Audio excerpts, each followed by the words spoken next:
kasalanan ko'y iyong bawiin, ayon din sa iyong pag-ibig sa akin. Linisin mo sana ang aking karuhan, at patawarin mo ang aking kasalanan. Sa ngalan ng Ama, ng Anak, at ng Espiritu Santo. Amen. Sumainyo ang Panginoon. At sumayin niyo rin. Mga kapatid, mapipigilan ba natin na makaranas tayo ng masama dito sa mundo? Hindi. Habang tayo ay nabubuhay, at lalong-lalo na habang tayo ay tapat na sumusunod sa Diyos, magkakaroon tayo ng mga masasama at pangit na karanasan. Anong magandang gawin pag merong bagay na hindi nangyayari ayon sa ating kagustuhan at plano? Pinapaalalahanan tayo na magbalik sa Diyos, pagpatuloy ang ating paggawa ng mabuti, at huwag pagsawang manalangin. Huwag mga kapatid, sa misang ito, buksan natin muli ang ating isip at puso sa Diyos. Iwan natin lahat ng mga hindi maganda, mapapait at negatibong nararanasan natin ngayon sa ating buhay. Naway maiwan lang ang pagmamahal at kabutihan ng Diyos sa atin na magpapalakas muli sa ating lahat para maharapan natin ang ating mga iba't ibang misyon, responsibilidad at obligasyon. Para tayo ay muling maging karapat-dapat makatanggap sa mga banal na misteryo, hilingin muli natin ang awa at pagpapatawad ng Diyos. Inaamin ko Sa makapangyarihang Diyos at sa inyo mga kapatid, na lubha akong nagkasala sa isip, sa salita, sa gawa, at sa aking pagkukulang. Kaya sinasamo ko sa mahal na Birheng Maria, sa lahat ng mga anghel at mga banal, at sa inyo, mga kapatid, na ako'y ipanalangin sa Panginoong ating Diyos. kaawaan tayo na makapangyarihan Diyos, patawarin tayo sa ating mga kasalanan at patnubayan tayo sa buhay na walang hanggan. Amen. Panginoon, kaawaan mo kami. Panginoon, kaawaan mo kami. Kristo, kaawaan mo kami. Kristo, kaawaan mo kami. Panginoon, kaawaan mo kami. Panginoon, kaawaan mo kami. Manalangin tayo. Ama naming makapangyarihan, dumudulog kami sa iyong pagmamahal upang kami magsisipabagong buhay, ay gumawa ng kabutihan at mamalaging wagas sa pagsunod sa iyong mga utos, at ang pagkabuhay ng aming manunubos ay maipagdiwang naming mataos sa pamagitan niya, kasama ng Espiritu Santo, magpa sa walang hanggan. Amen. Pagbasa mula sa aklat ng Exodo. Noong mga araw na iyon, sinabi ng Panginoon kay Moises, "Balikan mo ngayon din ang mga Israelitang inialis mo sa Ehipto, naroon at nagpapakasama. Tinalikdan nila agad ang mga utos ko. Gumawa sila ng guyang ginto. Iyon ang sinasamba nila ngayon at hinahandugan. Ang sabi nila'y, iyon ang Diyos na nagalis sa kanila sa Ehipto. Kilala ko ang mga taong iyan at alam kong matigas ang kanilang ulo. Kung gusto mo, lilipulin ko sila at sa iyo ko pagmumulain ang isang malaking bansa. Nagsumamo si Moises sa Panginoon, "Huwag po, huwag ninyong lilipulin ang mga taong inialis ninyo sa Ehipto sa pamamagitan ng inyong kapangyarihan. Kapag nilipol ninyo sila, masasabi ng mga Ehipsyo na ang mga Israelita'y inialis ninyo sa Ehipto upang lipulin sa kabundukan. Huwag na po kayong magalit sa kanila at huwag na ninyong ituloy ang inyong balak laban sa kanila. Alalahanin ninyo ang mga lingkod ninyong sina Abraham, Isaac at Jacob. Ipinangako ninyo sa kanila na ang lahi nila'y pararamihin tulad ng mga bituin sa langit at magiging kanila habang panahon ang lupaing ipinangako ninyo. Hindi nga itinuloy ng Panginoon ang balak na paglipol sa mga Israelita." Ang salita ng Diyos. Salamat sa Diyos. Panginoong masintahin, ang bayan mo'y gunitain. Panginoong masitahin, ang bayan mo'y gunitain. Sa may bundok ng Horeb, doon ay naghugis niyong gintong baka. Matapos mahugis ang ginawa nila'y kanilang sinamba, ang dakilang Diyos ay ipinagpalit sa Diyos na nilikha, sa Diyos na baka na ang kinakain ay damong sariwa. Panginoong masitahin, ang bayan mo'y gunitain. Kanilang nilimot ang Panginoong Diyos, ang tagapagligtas, na yaong ginawa doon sa Ehipto'y kagila-gilalas. Sa lupaing iyon, ang ginawa niya'y tunay na himala. Sa dagat na tambo, yaong nasaksihan ay kahanga-hanga. Panginoong masitahin, ang bayan mo'y gunitain. Ang pasya ng Diyos sa ginawa nila'y lipulin pagdaka. Agad na dumulog sa poon si Moises na magitan siya, at hindi natuloy yaong kapasyahan na lipulin sila. Panginoong masitahin, ang bayan mo'y gunitain.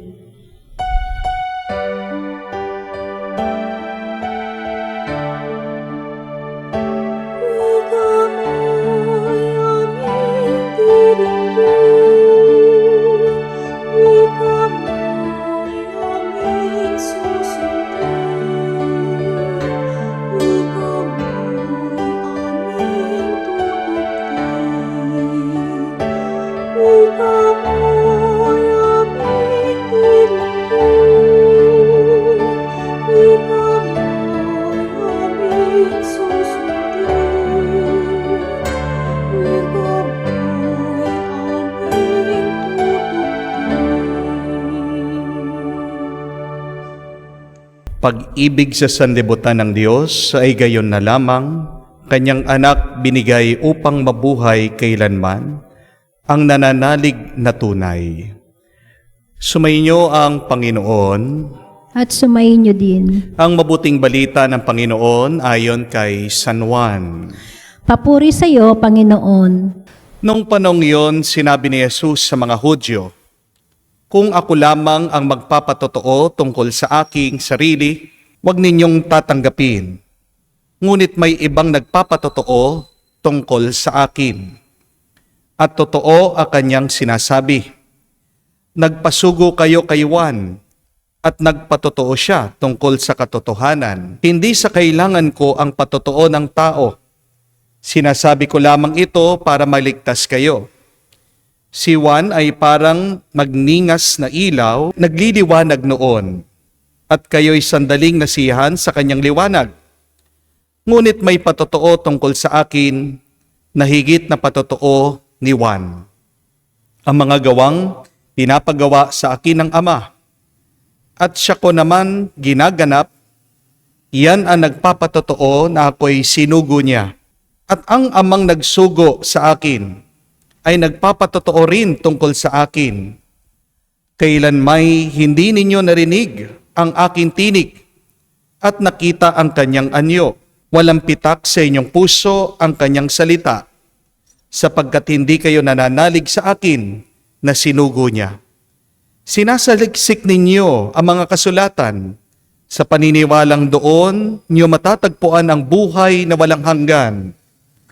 Ang mga ito ay nagpapatotoo tungkol sa akin, ngunit ayaw ninyong lumapit sa akin upang kayo'y magkaroon ng buhay. Hindi ako naghahangad ng parangal ng mga tao, ngunit kilala ko kayo. Alam kong wala kayong pag-ibig sa Diyos. Naparito ako sa ngalan ng aking Ama at ayaw ninyo akong tanggapin. Kung may ibang pumarito sa kanyang sariling pangalan, siya'y inyong tatanggapin. Ang hinangad ninyo ang parangal ng isa't isa at hindi ang parangal na nanggagaling sa iisang Diyos. Paano kayo makakapaniwala? Huwag ninyong isipin, ako ang magsasakdal sa Ama laban sa inyo. Si Moises ang inaasahan ninyo ang siyang maghaharap ng sakdal laban sa inyo. Kung talagang pinaniniwalaan ninyo si Moises, ako'y paniniwalaan din sana ninyo, sabagkat sumulat siya tungkol sa akin. Ngunit kung hindi ninyo pinaniniwalaan ang mga sulat niya, paano ninyo paniniwalaan ang mga sinasabi ko? Mga kapatid, ang mabuting balita ng ating kaligtasan. Pinupuri ka namin, Panginoong Yesukristo. Magandang araw po muli sa inyong lahat at pinagdarasal po namin na kayong lahat na sumusubaybay sa ating banal na misa ay nasa mabuti at magandang kalagayan. Meron po ako ditong isang maliit na tasa. Meron po itong tubig. At meron din po akong dalang asin. Ano po kayang magiging lasa ng tubig pag nilagyan mo ng isang kutsaritang asin? Tikman po natin. Ang alat. Di po ba? Grabe. Alisin muna po natin. Kung dagdagan po natin ng tubig, meron po akong isang baso ng tubig. Kukuha po ako ulit ng isang kutsaritang asin. Haluin po natin. Tikman natin. Maalat pa ba? Oo. Pero sing-alat ba kamukha nung tubig na nasa tasa? Hindi na po gaano. Kung kayang lakihan po natin ang lalagyanan ng tubig, isa pong litro na pitsil, lagyan po natin ulit ng isang kutsaritang asin. Haluin niyo po. Tikman po natin. Ano po sa tingin yung lasa? Maalat pa ba? Sa totoo lang po, wala po akong nalasa. Bakit? Kasi mas marami na po ang tubig. Amen? Kung kayang kumuha ka ng isang kutsaritang asin, ilagay niyo po yung isang kutsaritang asin doon sa ilog. Pagkatapos, subukan niyo pong inumin yung tubig ng ilog. Ano po malalasa niyo? Maalat ba? Di ba hindi? Bakit? Kasi dumadaloy yung tubig kasi mas marami na yung tubig. Ano pong ibig ko sabihin dito po sa larawan na ito? Mga kapatid, ito po yung gusto kong unawain nyo. Ito po ang tandaan nyo. Kahit na anong gawin mo, hindi mo mapipigilan ang buhay na maglagay palagi ng asin sa iyo. Hindi mo mapipigilan ang buhay na magkakaroon at magkakaroon ka ng maalat na karanasan. Hindi mo mapipigilan ang buhay na magkakaroon ka ng maalat na pagtatagpo.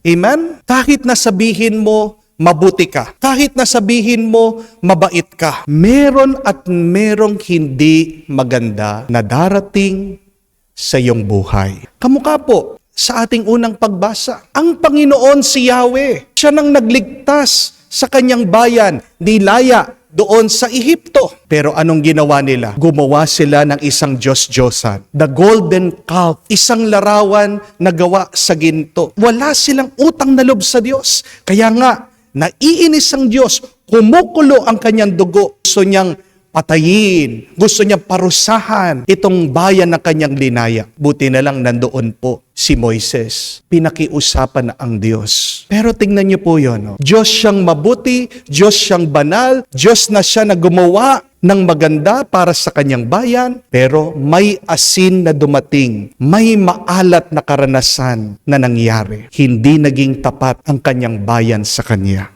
Kahit po sa ating ebanghelyo, nakakalungkot, ang Panginoong Hesukristo nagpapakita na ng mga milagro. Napakabuti niya, napakabait niya, tunay siyang mapagmahal. Pero ayaw pa rin maniwala ng mga Hudyo sa kanya. Remember that, my dear friends. And do not get depressed and affected. That even if that you are good, there will be bad people. Bad people will come into your life. Amen? Even if that you try to be holy, evil experiences will come your way. Sadyang ganyan talaga ang buhay. Huwag natin yan i-deny. Huwag natin tatakbuhan yan. Mabuti kang asawa, minsan hindi magiging tapat ang iyong partner sa'yo. Mabait kang magulang, minsan isa sa mga anak mo magiging pasaway. Nagsisipag ka sa iyong negosyo, minsan malulugihan. Napakagaling mong guro, minsan meron talagang pasaway na estudyante. Ikaw na nga ang nagsaserve sa simbahan, ikaw pang ginagawang mali. Chinichismis ka, sinisiran ka ng ibang tao. Sinusubukan nyo na maging masaya. Pero bibigyan ka ng pagsubok, sakit ng Diyos. My dear friends, this is the reality of life. That bad things will come our way. Hindi mo mapipigilan na ang buhay ay maglalagay at maglalagay ng asin at alat sa iyo. Pero ang tanong, ano magandang gawin kung hindi natin mapipigilan ang mga masasamang nangyayari sa ating buhay kung meron mga plano na nasisira na sa ating mga karanasan? Unang-una po, kailangan maging malapad, malawak ang ating pag-iisip at pag-uunawa. Kung hindi mo mapipigilan ang dumarating, mas maganda na ilawak mo, laliman mo pa ang iyong paningin. Kaya nga po, hindi nyo napansin, habang lumalaki po yung container, yung lalagyanan ng tubig, kahit na meron dumating na maalat, asin, tikman mo, hindi mo na malalasahan yung alat.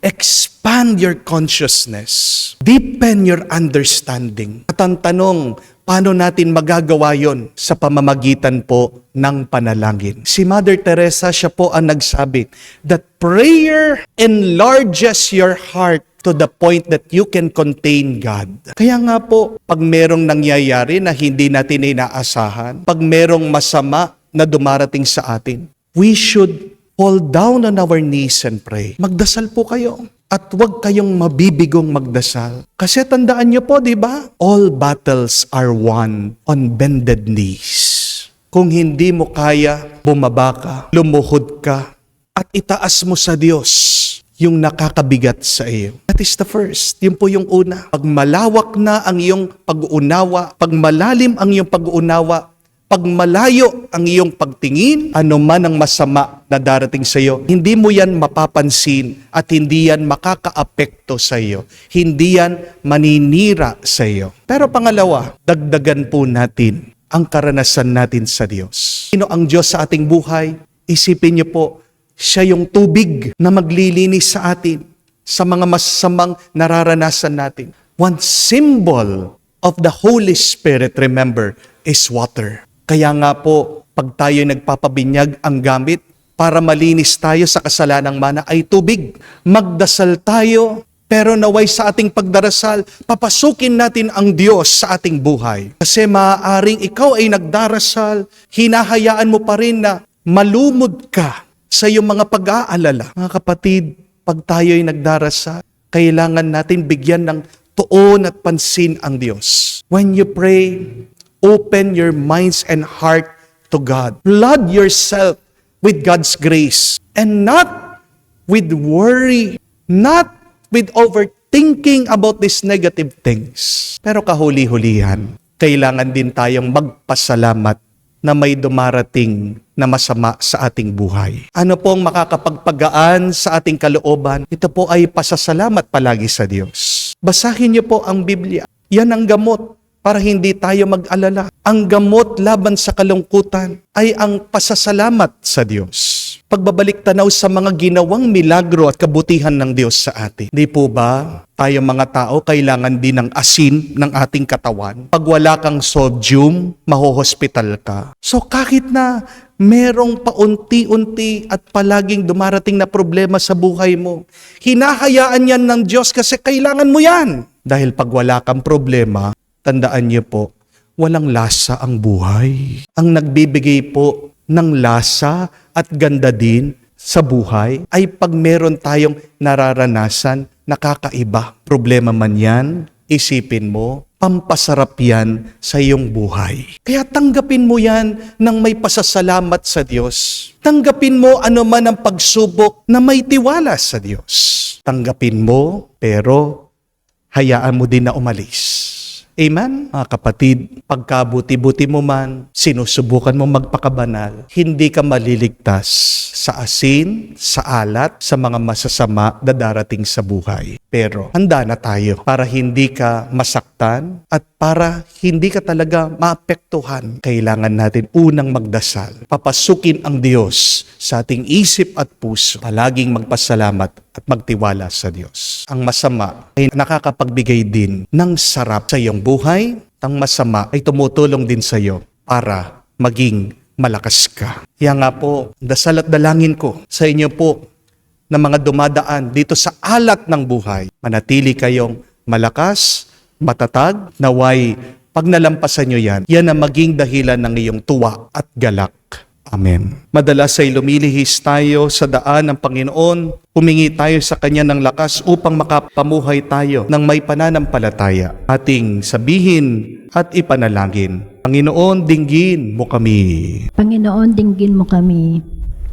Ang mga Kristiyano sa lahat ng dako, naway manalangin ng higit na mataimtim sa panahong ito ng Koresma. Manalangin tayo sa Panginoon. Panginoon, dinggin mo kami. Ang mga walang pananampalataya, naway makinig sa salita ng Diyos upang sila ay maligtas. Manalangin tayo sa Panginoon. Panginoon, dinggin mo kami. Ang mga kasalukuyang kaguluhan sa simbahan, naway malutas sa paglago ng pananampalataya, manalangin tayo sa Panginoon. Panginoon, dinggin mo kami. Sa katahimikan po ng ating puso, sabihin din natin at banggitin sa Diyos ang ating mga personal na intensyon.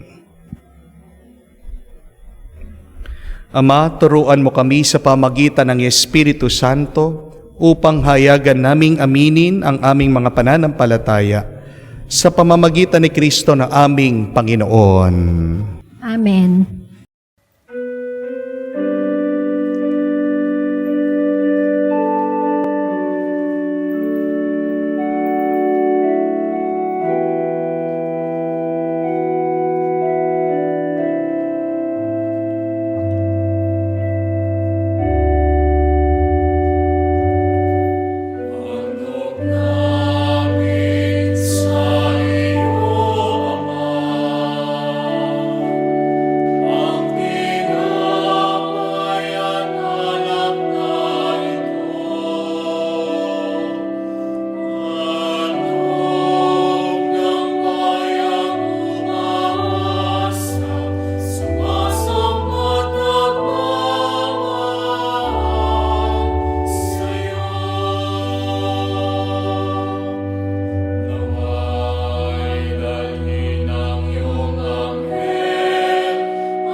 Manalangin kayo mga kapatid. Para ng ating mga paghahain ay kalugdan ng Diyos amang makapangyarihan. Tanggapin nawa ng Panginoon itong paghahain sa iyong mga kamay, sa kapurihan niya at karangalan, sa ating kapakinabangan at sa buong sambayanan niya banal. Ama naming lumikha, sa aming paghahain ng mga alay na ito, kami naway dalisayin sa aming kahinaan at patibayin nawa ng iyong kakayanan. Sa pamamagitan ni Jesucristo kasama ng Espiritu Santo, magpasawalang hanggan. Amen. Sumainyo ang Panginoon. At sumainyo rin. Itaas sa Diyos sa inyong mga puso at diwa. Itinaas na namin sa Panginoon. Pasalamatan natin ang Panginoong ating Diyos. Marapat na siya ay pasalamatan. Ama naming makapangyarihan, tunay ngang marapat ikaw ang aming pasalamatan. Sa pamamagitan ni Jesucristo na aming Panginoon. Sa pagbabakasakali mong kami bubuti, sinugo mo si Jesucristo upang pangunahan kami bilang pagsunod sa iyong atas na bigay. Pinahayag ng iyong anak ang iyong kalooban, na mga apit dukha ay kanyang damayan. Ngayon ay iyong inihahandog ang pagkakataon aming maisaloob, ang kanyang ganap at kusang paglilingkod, upang sa iyo'y laging kami makasunod. Kaya kaysa na mga anghel na nagsisiawit ng papuri sa iyo, nang walang humpay sa kalangitan, kami nagbubunyi sa iyong kadakilaan. Santo, Santo, Santo, Panginoong Diyos, Napupuno ang langit at lupa ng kadakilaan mo. Hosana, Hosana, Hosana sa kaitaasan. Hosana, Hosana, Hosana sa kaitaasan. Pala ang naparirito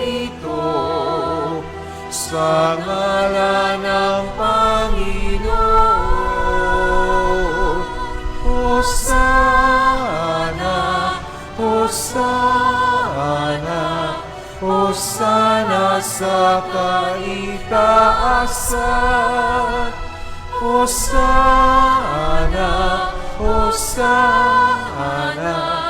Hosana sa kaitaasan. Ama naming banal, ikaw ang bukalan tanang kabanalan. Kaya't sa pamagitan ng iyong Espiritu, gawin mong banal ang mga kaloob na ito, upang para sa amin maging katawan at dugo ng aming Panginoong Heso Kristo. Bago niya pinagtiis ang kusang loob na maging handog, hinawakan niyang tinapay, pinasalamatan kanya, pinaghati-hati niya iyon, inabot niya sa kanya malagad at sinabi, tanggapin ninyong lahat ito at kanin. Ito ang aking katawan na ihahandog para sa inyo.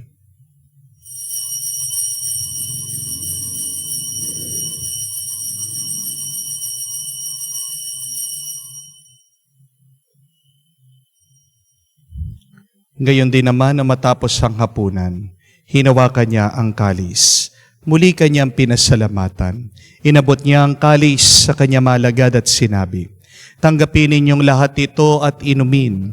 Itong kalis ng aking dugo, ng bago at walang hanggan tipan. Ang aking dugo na binubuhos para sa inyo at para sa lahat, sa pagpapatawad ng mga kasalanan.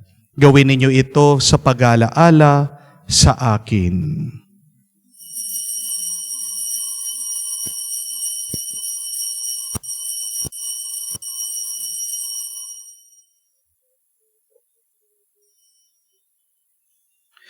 Ang misteryo ng pananampalataya. Si Kristo'y namatay, si Kristo'y nabuhay, si Kristo'y babalik sa wakas ng panahon. Ama, ginagawa namin ngayon ang pag-alaala sa pagkamatay at muling pagkabuhay ng iyong anak. Kaya tinialay namin sa iyo ang tinapay na nagbibigay buhay, at ang kalis sa nagkakaloob ng kaligtasan. Kami nagpapasalamat dahil kami yung minarapat na tumayo sa harap mo para maglingkod sa iyo. Sinasamo namin kami magsalo-salo sa katawan at dugo ni Kristo ay mabuklod sa pagkakaisa sa pamamagitan ng Espiritu Santo. Amalingapin mong iyong simbahan, laganap sa buong daigdig. Puspusin mo kami sa pag-ibig. Kaysa ni Francesco, ang aming Papa, Florentino, aming Arsobispo, at ng Tanang Kaparian.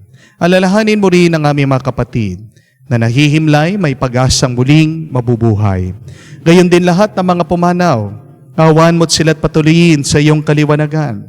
Kawan mo't pagindapating kaming lahat, makasalo sa buhay na walang wakas. Kaisa na mahal na Birhen Maria, Ina ng Diyos, kaisa na mga apostol at lahat ng mga banal na namuhay dito sa daigdig na kalugod-lugod sa iyo. May pagdiwang nawa namin ang pagpupuri sa kararangal mo sa pamamagitan ng iyong anak aming Panginoong Heso Kristo.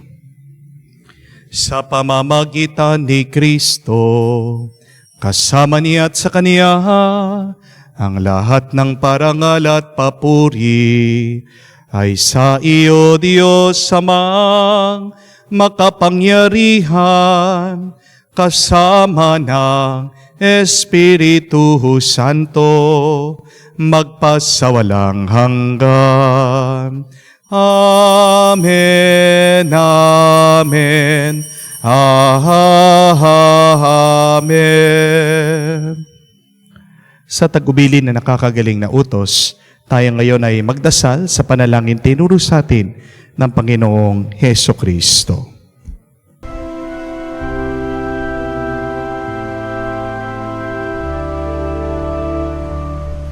Ama namin, sumasalangit ka, sambahin ang ngalan mo, mapasa amin ang kaharian mo, sundin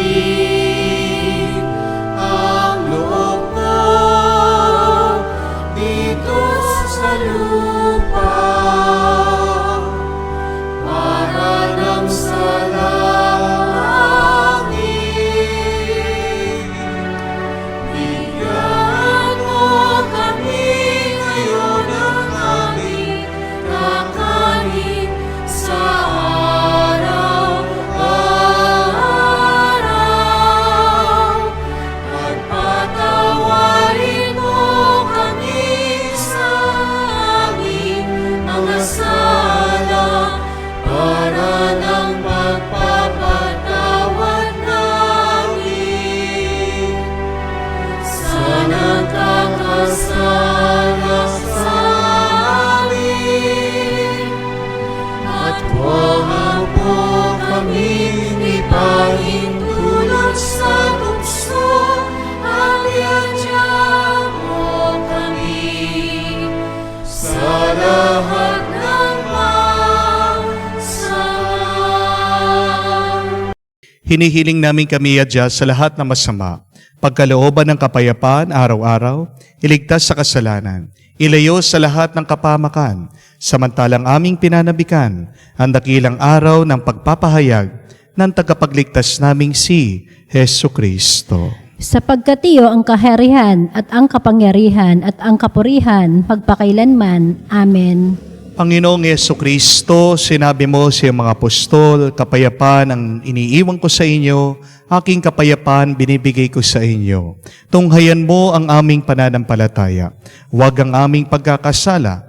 Pagkalooban mo kami ng kapayapaan at pagkakaisa ayon sa iyong kalooban. Kasama ng Espiritu Santo, magpa sa walang hanggan. Amen. Kapayapaan ng Panginoon ay laging sumainyo. At sumainyo rin. Magbigayan po tayo ng kapayapaan sa bawat isa. Please with you po, kapayapaan po sa inyong lahat.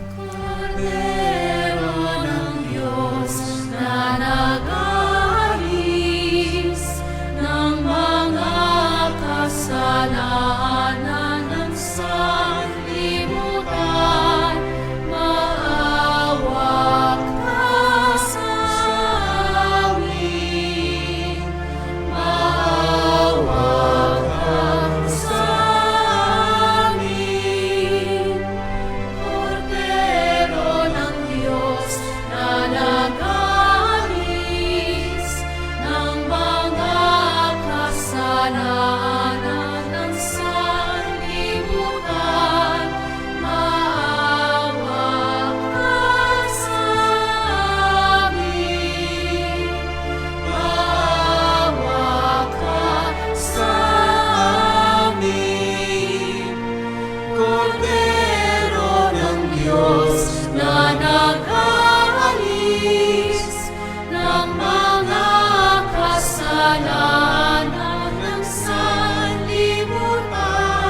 Mga kapatid, naririto ang ating Panginoong Jesucristo, ang Kordero ng Diyos, nag-aalis sa mga kasalanan ng sanlibutan.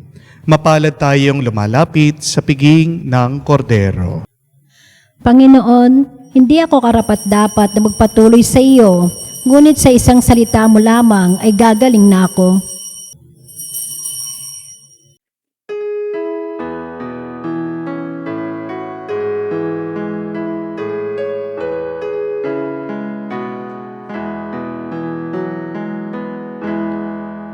Tinanggap ko ang buhay na Diyos, puso ko ay nakala.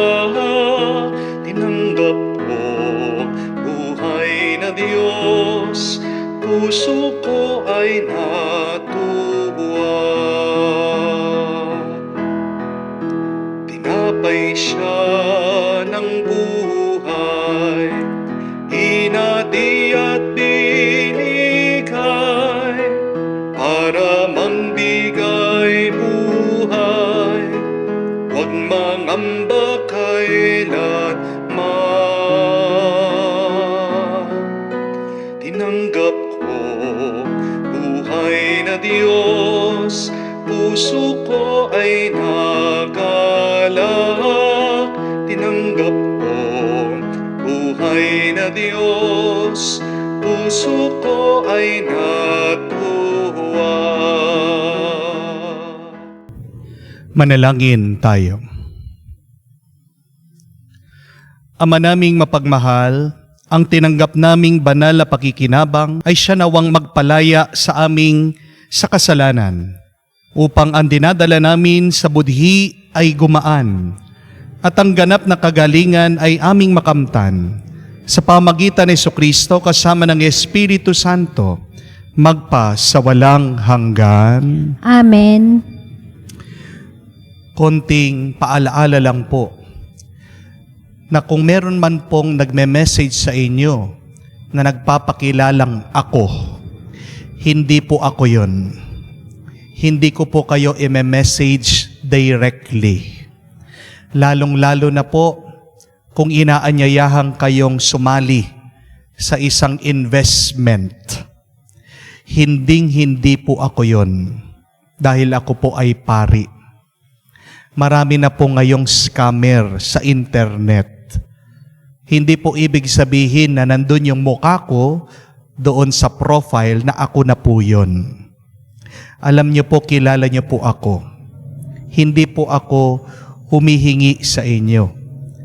Pero ako po ay naghihintay dahil naniniwala po ko doon sa prinsipyo sa Biblia that God loves a cheerful giver.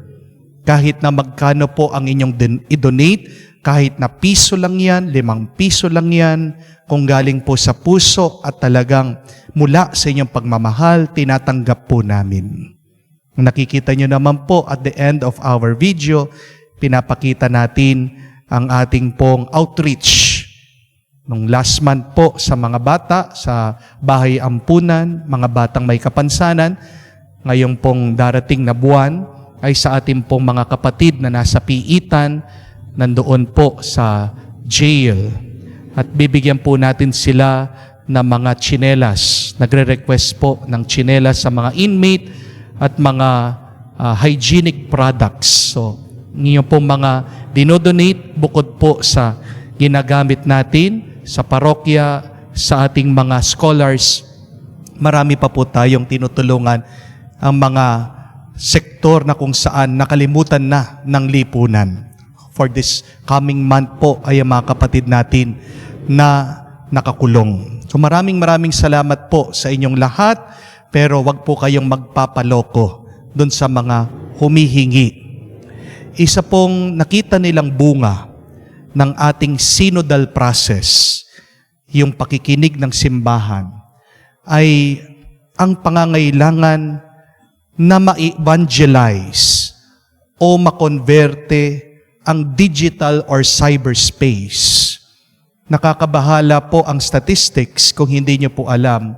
Ang Pilipinas po ang #1 sex cyber crime den of Asia. napakarami po dito sa Pilipinas ang nag-i-engage po sa cybersex. At nasa napakamurang edad po na i-expose ang mga bata sa pornografiya. Meron po mga ibang magulang na ginagamit nila yung kanilang mga anak, no, para kumita sila. Dahil meron po mga ibang foreigner na gustong napapanood ang mga bata, no, pinaghuhubad ng mga magulang. Ito po ay isang nakakalungkot na kwento. Kaya nga po, kailangan pa nating igian na lumaganap, kumalat pa ang salita ng Diyos, no? Ang ating pananampalataya, ang banal na misa, sa lahat ng platform, no? Sa internet, di lang po, no? Dito sa YouTube, kung hindi lalong-lalo na, dyan po sa Facebook, sa Instagram, at sa TikTok. So magtulungan po tayo. Please, let us share the Word of God. Be a cyber missionary.